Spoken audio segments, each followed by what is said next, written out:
Welcome to the St. Thomas More Lynchburg's Homily Podcast.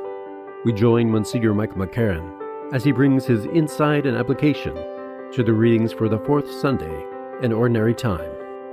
So it is the truth of truths. From all of eternity, from long before there were any beginnings of any kind, from always to always.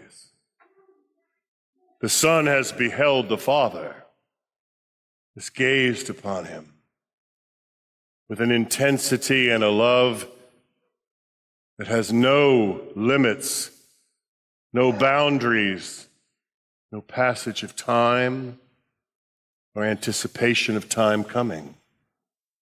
The Son has looked upon the Father with such absolute directed love that from all eternity he sees everything the Father does, everything that the Father is. Nothing is unknown or unseen by him.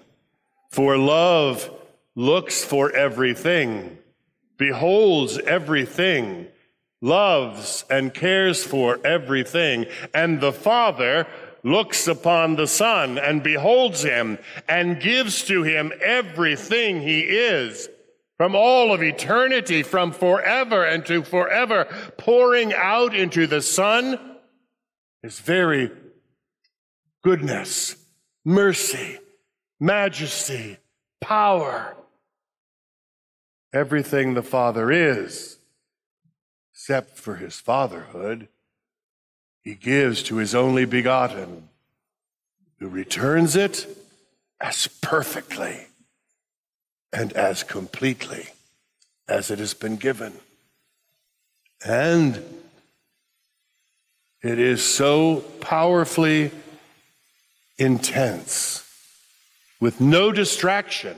A distraction, of course, would take one little piece of the attention away or another piece so that the gift was not total. But no, this gift is absolutely complete, total, full, real.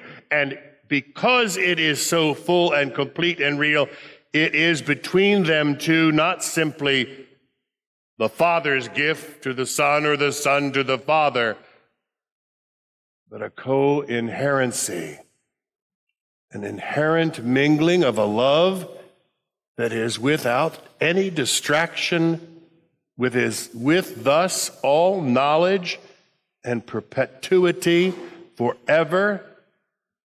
We call the Holy Spirit that third person who binds them in this love, loving each other with no distraction forever. Does it seem too mysterious? To our young, does it seem church talk? Does it seem impossible? With all due respect, it is who we are. Of this love we have been birthed. Through this love we have any mercy we have. But more importantly, because we were made in the image and likeness of this event, this person, because of that, we can expect to find it in our own broken humanness. Oh, because it's broken, we find it in little bits and snippets, and it is marked by time and space. It begins and seems somehow to end and then reappears. But we've done it. You've done it. Many people in this room have done it.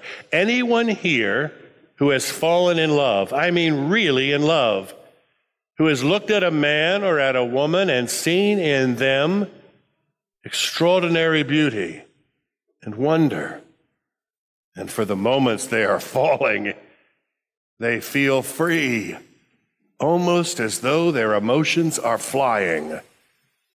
Their mind is completely taken over, and soon, for just a bit, there is no distraction. Anyone here who has shared physically with their husband or their wife in those moments of perfect union knows that those moments of crescendo in love take hold of the body as well as the spirit. with joy. This is why we should not ever treat it cavalierly. It is a conduit of Trinitarian presence. You may not know it, but that's what makes it so powerful. That's what it's for. And not just there.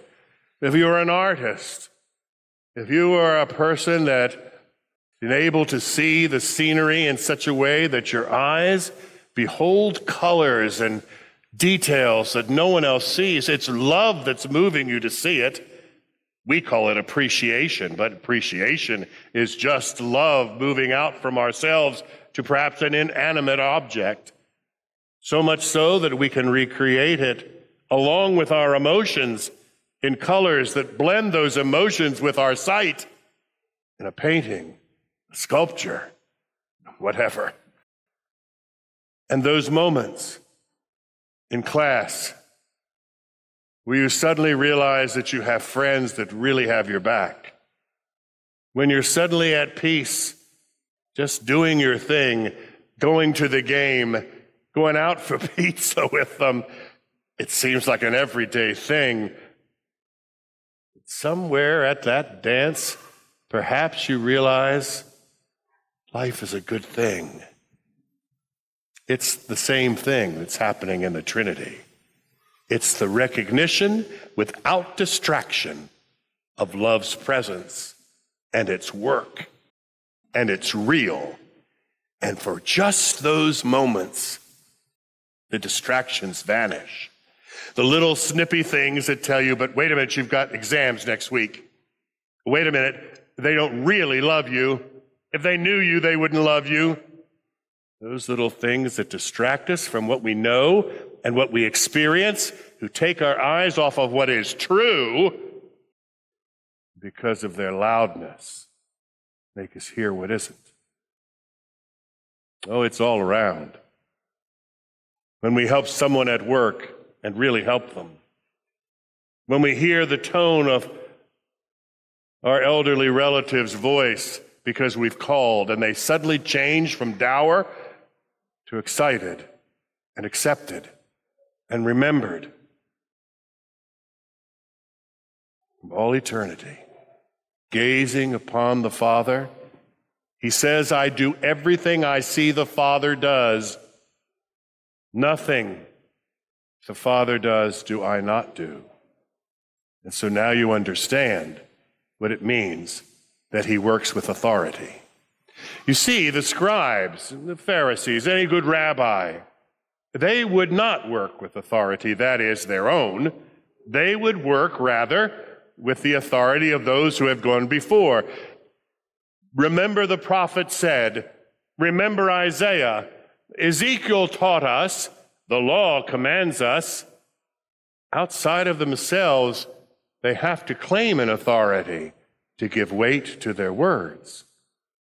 But Jesus, especially in today's gospel, is it not spectacular? His authority is himself. He is the gospel, you know. It's not a thing that we read or hand off to someone else. It's Jesus. Jesus is the gospel, the one standing in front of the Father and beholding him perfectly without distraction. That's the gospel. And then in the synagogue today, he says, in my name, I command you, come out of him. Not in Yahweh's name, not in Ezekiel's name, not in the power of God in the world. I command you, get out. Because he is the authority.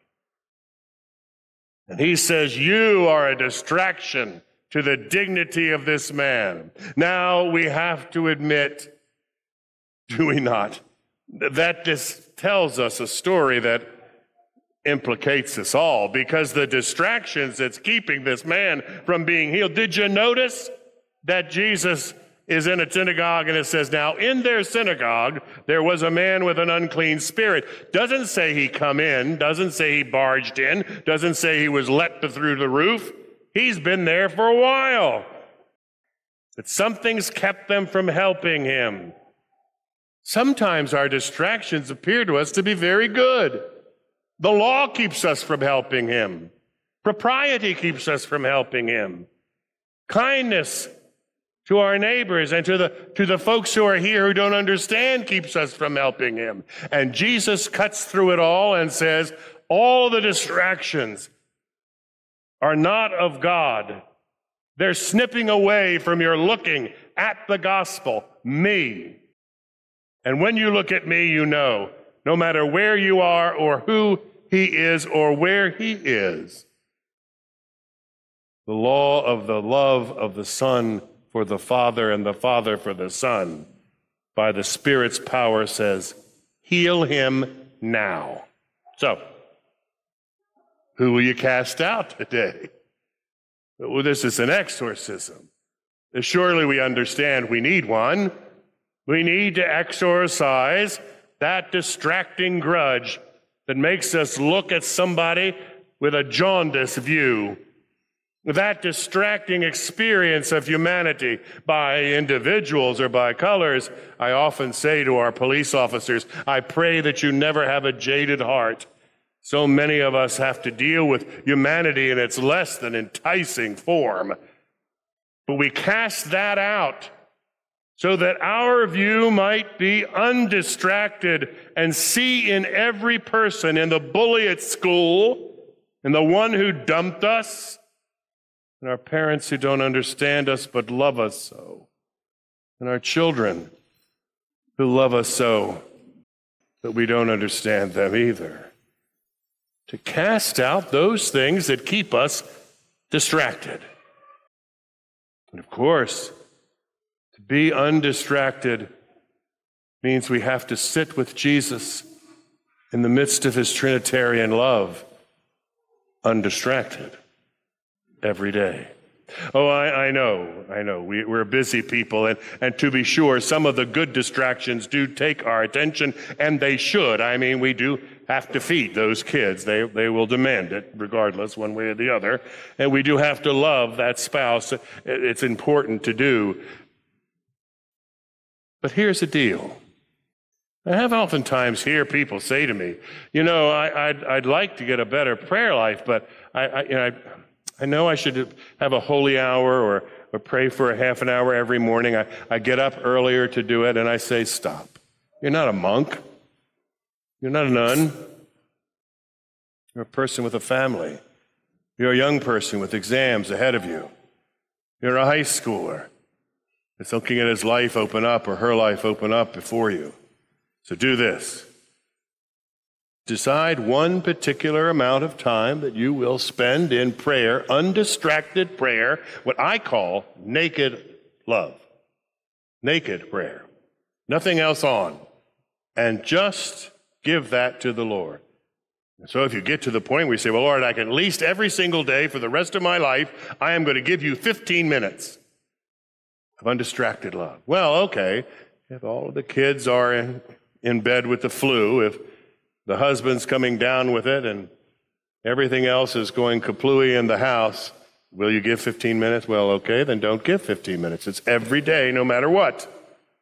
And if you boil it down to 2 minutes, all right, Lord, I'm going to give you undistracted, naked love for 2 minutes every single day. Well, then give him 2 minutes. Because he'd rather have 2 minutes of your yes than 14, 15, 30 minutes of our maybe. And I assure you, that undistracted 2 minutes, that moment when we put down every screen we own and find ourselves someplace where we just give ourselves just to him for 2 minutes, will not stay 2 minutes. It will go to 3 or to 4 to 5. It will find the level our life can maintain and desire. And it will give the courage to be undistracted when we love others. It will give us the experience that maybe I should have undistracted love with my wife. Maybe I should have at least a couple of minutes every day of undistracted love with my kids. If I love my parents, do I have ever, especially as us teenagers, we know, do I ever have any undistracted love just with them? Sometimes it's as simple as saying, it's tonight. Instead of rushing out after dinner, pray God you have dinner together. Instead of rushing out, I'm going to stay home and watch television with everybody. Shock the heck out of them and just stay home. You see, undistracted love births real love.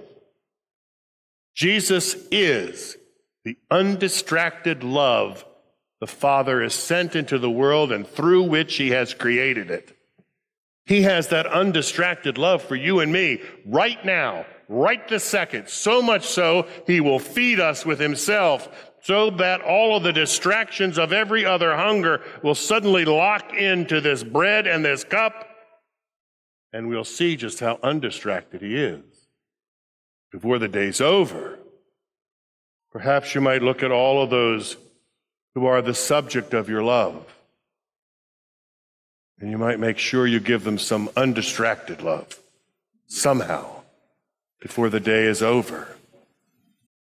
2 minutes of yes is better than I'm going to for 40. And for those you don't love, for whom you have nothing but a distracted love, quiet. Come out of him. Rebuke whatever it is that's keeping you from loving the way the Lord loves you and me. May Jesus be praised forever. Thank you for tuning in to the St. Thomas More Lynchburg's Homily Podcast. For the daily reading and to learn more about the community of St. Thomas More, please visit our website at www.stmva.org. If you were blessed by our podcast today, please give it a like, a kind review, and share it with a friend. God bless.